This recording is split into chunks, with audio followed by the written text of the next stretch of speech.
Ni amakuru ahambaye cyane, ni amakuru yihutirwa aho ubwoba bukomeza kwiyongera ku begereye Perezida Evariste Ndayishimiye, ndetse amakuru adushikira akaba yemeza ko umwanya n'umwanya ibara rishobora kugwa, aho abasoda guhera ku basoda bato bato gushika ku basoda bakuru barwanye muri CNDD-FDD nka bose bemeza ko igihe kigeze kugira ngo bikure ko ubutegetsi bwa Perezida Evariste Ndayishimiye, ubutegetsi budakorera abenegihugu ahubwo ubutegetsi bukorera akarwi gato cyane kamaze imyaka irenga 20 gapfukamye mu nda abarundi. Ibintu ntibyoroshe na gatoya ngaha mu gihugu c'u Burundi. Generali Prime Niyongabo yaba ari kugambanira bikomeye cyane Perezida Evariste Ndayishimiye. Amakuru adusumira yemeza ko Generali Prime Niyongabo yaba ari mu mugambi ukomeye cyane, umugambi uhambaye cyane, umugambi wo guteza akajagari mu gihugu mu ntumbero yo gukuraho Perezida Evariste Ndayishimiye, aho amakuru adushikira aturuka mu gisoda c'u Burundi yemeza ko uko abasoda bari gufatwa muri no minsi ari ibintu bibi cyane, ndetse byose bifise icyo bipfana n'ibiriko birategurwa n'ibihangange muri CNDD-FDD, aho amakuru adushikira yemeza ko abajenero bashika muri 5 bariko barategura itembagazwa ry'ubutegetsi, ndetse iri tembagazwa rikazaba rikozwe n'abakomoka muri CNDD-FDD, ndetse rikazasiga umwe mu bihangange bikomeye cyane ngaha mu gihugu c'u Burundi ariwe utwaye igihugu, nk'uko amakuru adushikira abyemeza, aho amakuru adushikira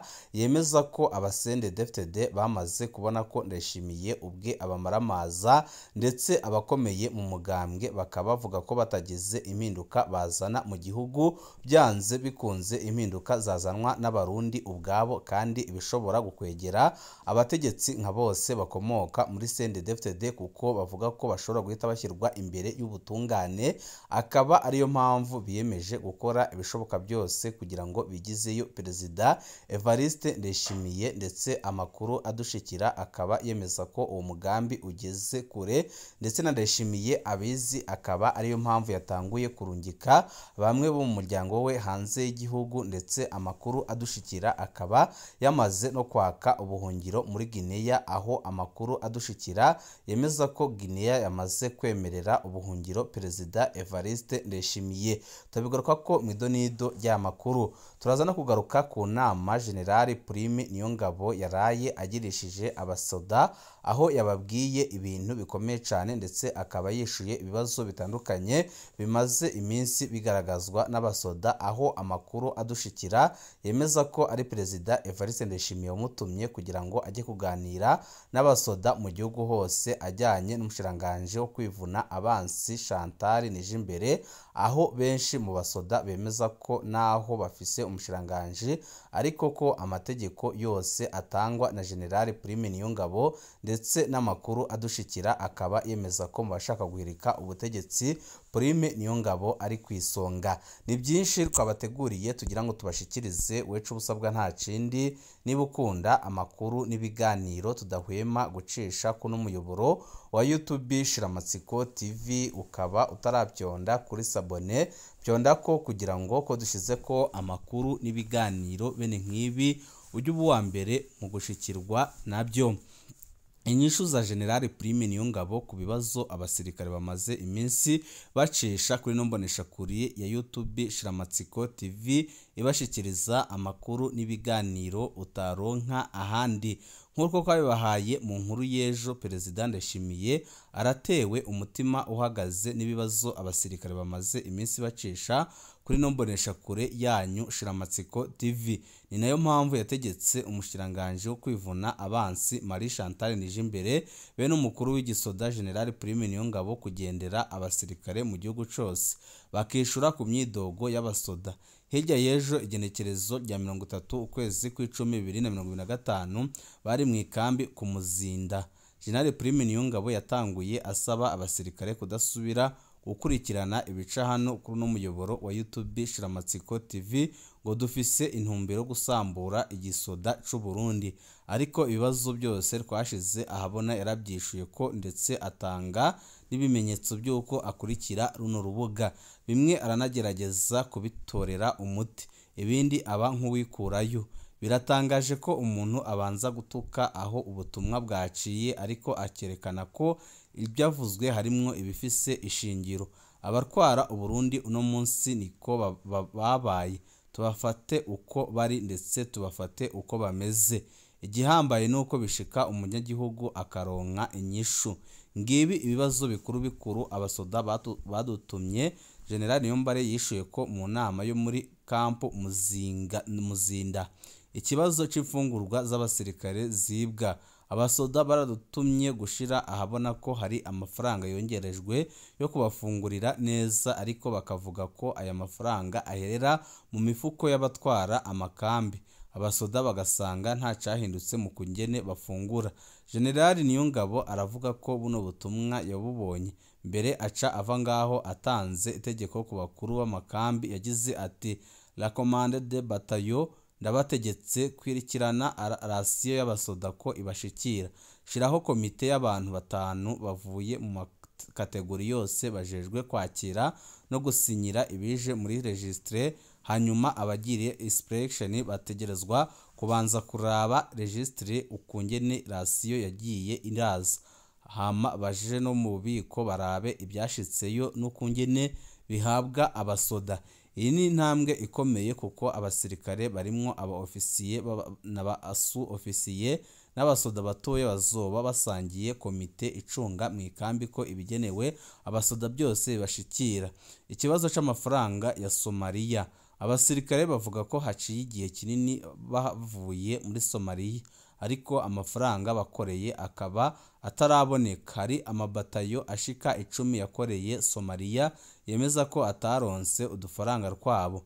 Abo muri batayo 6 Tafoke bo bemeza ko bamaze imyaka 2 bavuye Somalia ariko amafaranga yabo akaba ataraboneka. Bamwe basoda bavuga ko baranabajije muri Artemis bababwira ko atadene bafitiye ko amafaranga yarishwe. Kuri kino kibazo General Niyongabo yararahiye ararengwa ko ayo mafaranga atarigera aza. Yabwiye abasoda ko amafaranga yabo ya Somalia aca muri Bankobu ko na BRB idashobora kuyakora ko abasoda bataronse ayabo. Yagize ati BRB yarigeze gukenera ayo madolari, nanje nari Makamba bandungikiye indege kugira nje gusinya ko abasoda baronka amafaranga yabo, maze BRB ikaca ibavunjira gutyo ikabona kuronka ayo madolari. General Niyongabo yaremereye abasoda ko amafaranga abonetse bazoca bayabaha byihuse. Ikibazo gisa n'ikitishuwe n'icamafaranga ava muri Kongo kuko naho nyine abasirikare baharaniwe imishara y'amezi ashika 7. Ni nkuko kugeza ubu atanumwe azi amafaranga Perezida Tshisekedi wa Kongo ariha umusoda w'umurundi ari kugwana muri Kongo. Nibanga rya Perezida Ndayishimiye n'akarwi bayagabura bakaraba ico basigira umusoda. Ayo mafaranga ya Tshisekedi aza mu mavarisi, nta banki acamwo ngo ushoboke kuyakurikirana. Ku bibazo by'amafaranga haracariho ikibazo gikomeye cyane. Ikibazo c'abasoda baherutse guhanishwa kugenda igihugu cose n'amaguru. Kuri kino kibazo General Niyongabo yabaye nk'uwikurayo, ntiyasubiriye kwemera ko ari igihano. Yavuze ko ari amamuvuma asanzwe abasoda barungitswemwo ngo kugira bamenyere kugenda ahantu harehare, ngo nanone n'ahasumbaho basanzwe bahagenda. Yarongeye aravuguruza ngo harimwo n'intumbero yo kuziganya ibitoro. Iyi nyishu ya General Niyongabo ntirashe. Abasirikare s'abana ngo bayoberwa ikiri muvuma n'ikitari muvuma. Igihano ntibokiyoberwa. Noneho iyo kaba ari kazi gasanzwe ntihari kwaduka abanka kugenda kugeza naho bapfungwa. Ibyo gitoro byo nta shingiro bifise kuko imodoka ijanye bimwe mu bikoresho by'abasoda yagenda ibaherekeje ku murindi wabo. Urugendo imodoka yari gukora amasaha 3 yarukoze iminsi hafi 4. none kuziganya ibitoro byoba bifatiye hehe? Iciza kiri muri iyi nyishu ni uko byumvikana ko iby'igihano cyo kumaramaza abasoda byaciye bihagarara nk'uko n'abasoda bari batwandikiye kuva tubishize ahabona. Abarwara igisoda basigaje imvugo mbabarira amatwi yo kuraba ingene babishobokamwo nabo batamaramaye, ariko mu by'ukuri uwatanze kijya gihano we nyine yarakwiriye kubibazwa. Narirya ari uwahoze atwara abasoda bari muri Kongo, General Elia Ndayizigiye batazira muzinga, akaba yidogerwa ku makosa menshi yabakoreye, n'uyu munsi akaba akibandanya kubakorera andi, akaba ariyo mpamvu avuga ko yarakwiye guhanwa by'akarorero. Ikibazo cyo kongerwa umushahara, abasirikare bari muri iyo nama ntaco bashimye kwishura canke kubaza ku byari bihejeje kuvugwa, ariko hari umusoda abajije ikibazo kitari mu byo tumaze gutumwa kuri runo rubuga. Uyu musoda wo mu rwego rw'ibisongerezi yasabye ko abasoda bokongererwa umushahara kubera bakora amasaha 28 kuri 28, yerekanye ingene bigura igihugu.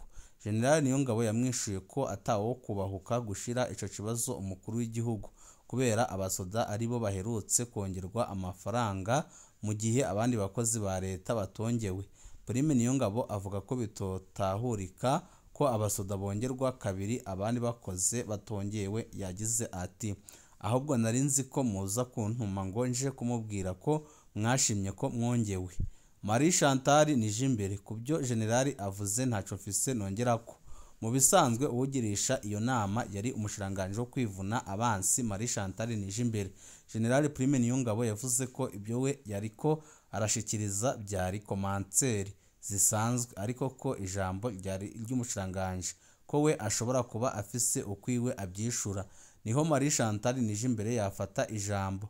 Abasirikare baratangaye kuko umushiranganje nta kindi yakoze atari gusubiramwo amajambo ya Prime Niyongabo. Ico abasirikare batahuye nuko ubutegetsi bwose ku gisoda buri mu minwe ya General Prime Niyongabo.